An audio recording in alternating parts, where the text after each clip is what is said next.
ನಿಷೇಧಿತ ಹೇಳಿಕೆ ಹಿಂಪಡೆದಿದ್ದರೆ ಉಗ್ರ ಹೋರಾಟ ಮಾಡೋಣ ವಿಪಕ್ಷದ ಎಚ್ಚರಿಕೆ. ಗುಟ್ಕಾ ಹಾಗೂ ಪಾನ್ ಮಸಾಲ ನಿಷೇಧದ ಹಿನ್ನೆಲೆಯಲ್ಲಿ ಅಡಿಕೆ ಬೆಳೆಗಾರರ ಮೇಲೆ ಪರಿಣಾಮ ಬೀರುವ ರೀತಿಯಲ್ಲಿ ಸರ್ಕಾರ ನೀಡಿರುವ ಹೇಳಿಕೆಯನ್ನು ಕೂಡಲೇ ಹಿಂಪಡೆಯಬೇಕು, ಇಲ್ಲವಾದರೆ ರಾಜ್ಯಾದ್ಯಂತ ಅಡಿಕೆ ಬೆಳೆಗಾರರನ್ನ ಸಂಘಟಿಸಿ ಉಗ್ರ ಹೋರಾಟ ನಡೆಸಬೇಕಾಗುತ್ತದೆ ಎಂದು ಚನ್ನಗಿರಿ ಕ್ಷೇತ್ರದ ಮಾಜಿ ಶಾಸಕ ಮಾಡಾಳ ವಿಪಕ್ಷ ಸರ್ಕಾರಕ್ಕೆ ಎಚ್ಚರಿಕೆಯನ್ನು ನೀಡಿದ್ದಾರೆ.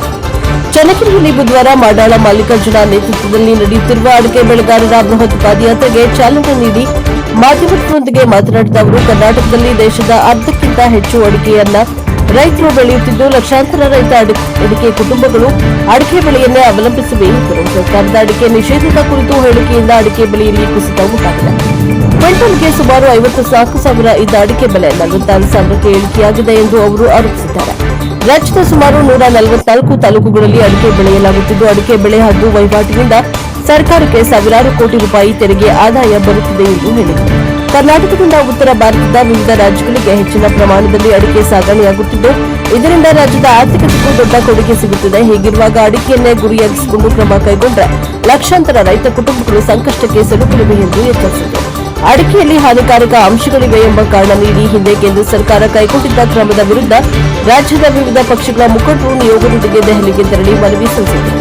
ಬಳಿಕ ಕ್ರಮವನ್ನು ಹಿಂಪಡೆಯಲಾಗಿತ್ತು. ಇದೀಗ ಮತ್ತೆ ಅಡಿಕೆ ಬೆಳೆಗಾರರಿಗೆ ಆತಂಕ ಉಂಟು ಮಾಡುವ ರೀತಿಯ ಹೇಳಿಕೆಗಳು ಕೇಳಿ ಬರುತ್ತಿರುವುದು ಸರಿಯಲ್ಲ ಎಂದರು. ನಶಾಮುಕ್ತ ಕರ್ನಾಟಕ ನಿರ್ಮಾಣ ಮಾಡುವುದು ಸರ್ಕಾರದ ಉದ್ದೇಶವಾಗಿದ್ದರೆ ಮೊದಲು ಸಿಗರೆಟ್, ಮದ್ಯ, ಗುಟ್ಕಾ, ಗಾಂಜಾ ಸೇರಿದಂತೆ ಇತರ ಮಾದಕ ವಸ್ತುಗಳ ವಿರುದ್ಧ ಕಠಿಣ ಕ್ರಮ ಕೈಗೊಳ್ಳಬೇಕು. ಅಡಿಕೆಯನ್ನೇ ಗುರಿಯಾಗಿಸಿಕೊಂಡು ಕ್ರಮ ಕೈಗೊಳ್ಳಬಾರದು ಎಂದು ಆಗ್ರಹಿಸಿದರು. ಉಪಮುಖ್ಯಮಂತ್ರಿ ಡಿಕೆ ಶಿವಕುಮಾರ್ ಅವರು ರೈತರ ಪರವಾಗಿ ನಿಂತು ಅಡಿಕೆ ಕುರಿತು ಹೇಳಿಕೆಯನ್ನ ತಕ್ಷಣ ಹಿಂಪಡೆಯುವ ಕ್ರಮ ಕೈಗೊಳ್ಳಬೇಕು ಎಂದು ಒತ್ತಾಯಿಸಿದರು. ಸರ್ಕಾರ ಕೂಡಲೇ ತನ್ನ ಹೇಳಿಕೆಯನ್ನ ಹಿಂಪಡೆಯದಿದ್ದರೆ ರಾಜ್ಯಾದ್ಯಂತ ಅಡಿಕೆ ಬೆಳೆಗಾರರನ್ನ ಸಂಘಟಿಸಿ ಹೋರಾಟ ನಡೆಸಲಾಗುವುದು. ಅಗತ್ಯವಿದ್ದರೆ ವಿಧಾನಸೌಧ ಚಳವಳಿ ಸೇರಿದಂತೆ ಉಗ್ರ ಹೋರಾಟ ನಡೆಸಬೇಕಾಗುತ್ತದೆ ಎಂದು ಮಾಡಾಳ ವಿಪಕ್ಷ ಎಚ್ಚರಿಕೆಯನ್ನ ನೀಡಿದರು. ಅಡಿಕೆ ಬೆಳೆಗಾರರ ಹಿತ ಕಾಪಾಡಲು ಸರ್ಕಾರ ತಕ್ಷಣ ಮಧ್ಯ ಪ್ರವೇಶಿಸಿ ಅಡಿಕೆ ಬೆಲೆಯ ಸ್ಥಿರತೆ ಹಾಗೂ ರೈತರ ಭವಿಷ್ಯವನ್ನ ಕಾಪಾಡಬೇಕು ಎಂದು ಅವರು ಒತ್ತಾಯಿಸಿದರು. ಬ್ಯೂರೋ ರಿಪೋರ್ಟ್ ದೇವರಾಜ್ ಕೆ ನಿಲ್ಲಿ ಹಂಕಲು ಎನ್ಕೆಎಸ್ ಟಿವಿ 4 ದಾವಣಗೆರೆ. ಅಡಿಕೆಯನ್ನು ಬೆಳೀತಕ್ಕಂಥ ರಾಜ್ಯ ಕರ್ನಾಟಕ ರಾಜ್ಯ. ದೇಶದ ಅರ್ಧಕ್ಕಿಂತಲೂ ಹೆಚ್ಚು ಅಡಿಕೆ ಕರ್ನಾಟಕದಲ್ಲಿ ರೈತರು ಬೆಳೀತಾರೆ. ಇವತ್ತು ಕರ್ನಾಟಕದ ಬಹುಪಾಲು ಜನರ ಆರ್ಥಿಕ ಪರಿಸ್ಥಿತಿ ಆರ್ಥಿಕವಾಗಿ ಚೆನ್ನಾಗಿರ್ತಕ್ಕಂಥದ್ದು ಅಡಿಕೆಯ ಬೆಳೆಯಿಂದನೇ. ಇವತ್ತು ಏನಾಗಿದೆ ಅಂತೇಳಿ ಹೇಳಿದರೆ, ಈ ಅಡಿಕೆಗೆ ಪಾನ್ ಮಸಾಲ ನಿಷೇಧ ಅನ್ನೋದನ್ನು ಒಂದು ಸರ್ಕಾರ ಸ್ಟೇಟ್ಮೆಂಟ್ ಕೊಟ್ಟೋದ್ರಿಂದ 54,000 ರೂಪಾಯಿಗೆ ಕ್ವಿಂಟಾಲ್ ಇದ್ದಂಥ ಅಡಿಕೆ ಬೆಲೆ ಈಗ ಏಕದಮ್ 46,000 ರೂಪಾಯಿಗೆ ಕುಸಿದಿದೆ. ಅಂದರೆ ಅಲ್ಲಿ ಈಗ ಸುಮಾರು 1 ಕೋಟಿಗೂ ಹೆಚ್ಚು ಜನ ಅಡಿಕೆ ಬೆಳೆಗಾರರು ಮತ್ತು ಅದಕ್ಕೆ ಅವಲಂಬಿತ ಕೃಷಿ ಕಾರ್ಮಿಕರು ಇದ್ದಾರೆ. ಅವರ ಜೀವನದ ಪರಿಸ್ಥಿತಿ ಏನು ಏನು ಇವರು ಯಾವ ಕಾರಣಕ್ಕಾಗಿ ಅದನ್ನು ನಿಷೇಧ ಮಾಡಿದರೆ ನಮಗೆ ಗೊತ್ತಿಲ್ಲ. ಬೇರೆ ರಾಜ್ಯಗಳಲ್ಲೇ ಯಾರಾದರೂ ಮಾಡಲಿ, ಆದರೆ ಕರ್ನಾಟಕ ಅಡಿಕೆ ಬೆಳೆಗಾರರ ಒಂದು ರಾಜ್ಯ. ಸುಮಾರು 144 ತಾಲೂಕುಗಳಲ್ಲಿ ಅಡಿಕೆಯನ್ನು ಬೆಳೀತಾರೆ. ಸುಮಾರು 398 ಕೋಟಿ ರೂಪಾಯಿ GST ಕಟ್ತಾರೆ ಮತ್ತು ಬೇರೆ ವಹಿವಾಟು ಸಾವಿರಾರು ಕೋಟಿ ಸರ್ಕಾರಕ್ಕೆ ಆದಾಯ ಬರ್ತದೆ. ನಾವು ಬೆಳೆದಂಥ ಅಡಿಕೆ ಉತ್ತರ ಪ್ರದೇಶ ಅಂದರೆ ಉತ್ತರ ಇಂಡಿಯಾಕ್ಕೆ ಹೆಚ್ಚಾಗಿ ಹೋಗ್ತಾ ಇರೋದ್ರಿಂದ ಅಲ್ಲಿಯ ಆರ್ಥಿಕ ಸಂಪತ್ತು ನಮ್ಮಲ್ಲಿ ಗರಿದು ಬಂದು ನಾವು ಈ ಹಣವನ್ನು ಬೇರೆ ಬೇರೆ ಇದಕ್ಕೆ ಉಪಯೋಗಿಸೋ ಮೂಲಕ ಇದಕ್ಕೆ ಸಾಕಷ್ಟು ಸರ್ಕಾರಕ್ಕೆ ಟ್ಯಾಕ್ಸ್ಗಳು ಬರ್ತಾಯಿದೆ. ಮತ್ತು ಈಗೇನಾದರೂ ಇವರು ಇದನ್ನು ಕಂಟಿನ್ಯೂ ಮಾಡಿದರೆ ಅಡಿಕೆ ಬೆಳೆಗಾರರು ಉಗ್ರವಾದ ಪ್ರತಿಭಟನೆಯನ್ನು ನಡೆಸಬೇಕಾಗ್ತದೆ ಮತ್ತು ಸರ್ಕಾರದ ಮೇಲೆ ಒತ್ತಡವನ್ನು ತರಬೇಕಾಗ್ತದೆ. ಇವರು ನಿಷೇಧಮುಕ್ತ ಕರ್ನಾಟಕ ಮಾಡ್ತೀನಿ ಅಂತ ಹೇಳ್ತಾರೆ, ಭಾಳ ಸಂತೋಷ.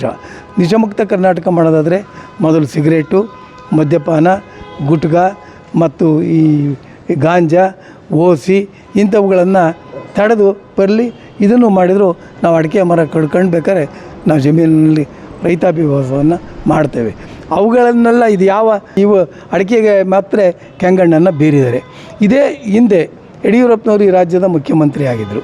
ಅವತ್ತು ಸಿದ್ದರಾಮಯ್ಯನವರು ವಿರೋಧ ಪಕ್ಷದ ನಾಯಕರಾಗಿದ್ದು, DK ಶಿವಕುಮಾರು ಮತ್ತು ಕಾಂಗ್ರೆಸ್ಸು ಮತ್ತು BJPಯ ನಿಯೋಗ ಅವತ್ತು ಅಡಿಕೆನಲ್ಲಿ ಹಾನಿಕಾರಕ ವಸ್ತು ಇದೆ ಅಂತೇಳಿ ಕೇಂದ್ರ ಸರ್ಕಾರ ಹೇಳಿದೆ ಅಂತೇಳಿ ಕೇಂದ್ರ ಸರ್ಕಾರಕ್ಕೆ ಅವ್ರ ಜೊತೆ ನಾನು ರೇಣುಸ್ವಾಮಿ ನಾವೆಲ್ಲ ಸಿದ್ದರಾಮಯ್ಯ ಯಡಿಯೂರಪ್ಪನವ್ರ ಜೊತೆ ನಾವೆಲ್ಲ ನಿಯೋಗ ಹೋಗಿದ್ವಿ ಡೆಲ್ಲಿಗೆ. ಮನಮೋಹನ್ ಸಿಂಗ್ರವನ್ನು ಭೇಟಿ ಮಾಡಿದ್ವಿ. ಅವತ್ತು ಕಾನೂನು ಸಚಿವರಾಗಿ ವೀರಪ್ಪ ಮೊಯ್ಲಿ ಅವರಿದ್ದರು. ಅವರಿಗೆ ಗಮನಕ್ಕೆ ತಂದಾಗ ಅವರು ಒಪ್ಪಿ ಇದನ್ನು ವಾಪಸ್ ತಗೊಂಡ್ರು. ಅದು ಅವತ್ತು ಮತ್ತೆ ಬೆಲೆ ಸ್ಥಿರವಾಗಿತ್ತು ಅವತ್ತಿನಿಂದ ಇವತ್ತಿನವರೆಗೂ. ಇವತ್ತು ಏನಾಗಿದೆ ಅಂತೇಳಿ ಹೇಳಿದರೆ, ರಾಜ್ಯ ಸರ್ಕಾರ ಇದೇ ರೀತಿ ಏನಾದರೂ ಮುಂದುವರಿತು ಅಂದರೆ ಅಡಿಕೆ ಬೆಳೆಗಾರರಿಗೆ ಮರಣ ಶಾಸನವನ್ನು ಬರೆದಂತೆ ಆಗ್ತದೆ. ಆದ್ದರಿಂದ ತಕ್ಷಣ ಇದನ್ನು ವಾಪಸ್ ಪಡಿಬೇಕು.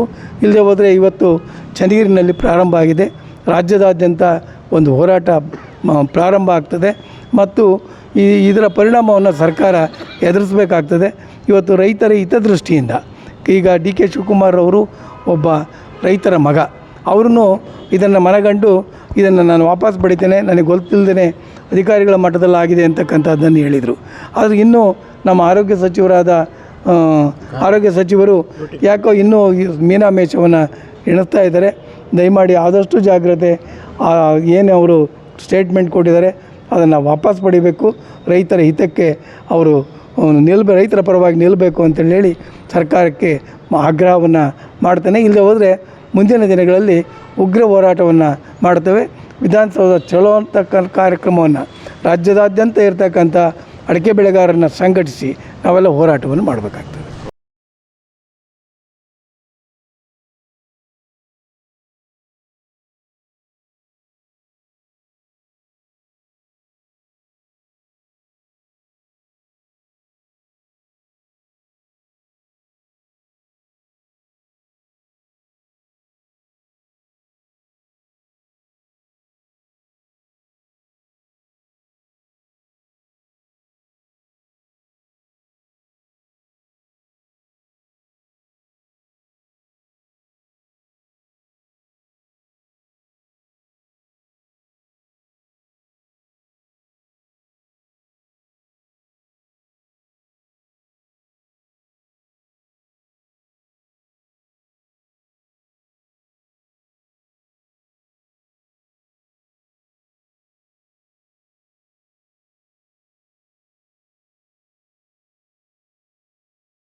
ಭಾಳ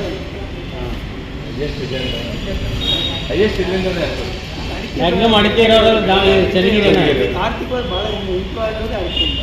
ಈಗ ಅಡಿಕೆ ನಾಡು ಜಿ ಎಸ್ ಟಿ ಎಷ್ಟು ಕೊಟ್ಟು ಅಂದ್ರೆ ಸರ್ ಎಷ್ಟಾಗಿ ಜಿ ಎಸ್ ಟಿ ಎಷ್ಟು ಕೊಟ್ಟು ಅಂದ್ರೆ ಅಡಿಕೆ ಬೆಳೆಗಾರ 198 ಕೋಟಿ 198 ಕೋಟಿ ಜಿ ಎಸ್ ಟಿ.